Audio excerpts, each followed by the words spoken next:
ایک دن شہنشاہ اکبر نے اپنے درباریوں کے سامنے ایک سوال پیش کیا، جو کہ سوال یہ تھا کہ کون سے دریا کا پانی سب سے بہترین ہے۔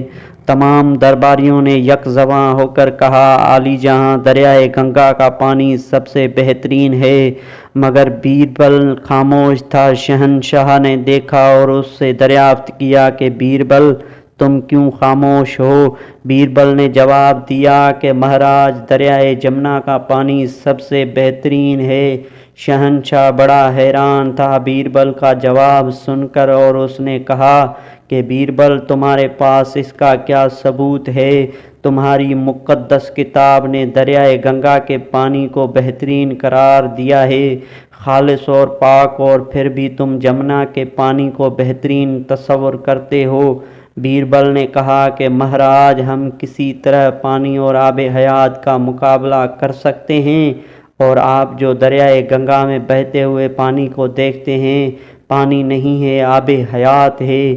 یہی وجہ ہے کہ میں نے کہا کہ دریائے جمنا کا پانی بہترین ہے۔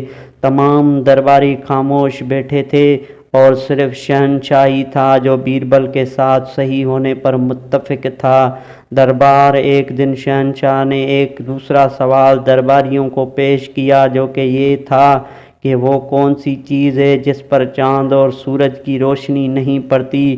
کسی بھی درباری کے پاس سوال کا جواب نہ تھا۔ شہنشاہ اکبر نے یہی سوال بیربل کے ہاں بھی پیش کیا۔ بیربل نے تھوڑی دیر سوچا، اور بعد ازاں اس نے کہا کہ مہاراج، صرف ایک چیز ہے جس پر چاند اور سورج کی روشنی نہیں پڑتی۔ شہنشاہ تجسس سے دریافت کیا کہ وہ کون سی؟ بیربل نے کہا کہ اندھیرا۔ یہی ایک چیز ہے جس کو نہ چاند اور نہ سورج کی روشنی ملتی ہے۔ ہر ایک نے بیربل کی دانا جواب کی بہت تعریف کی۔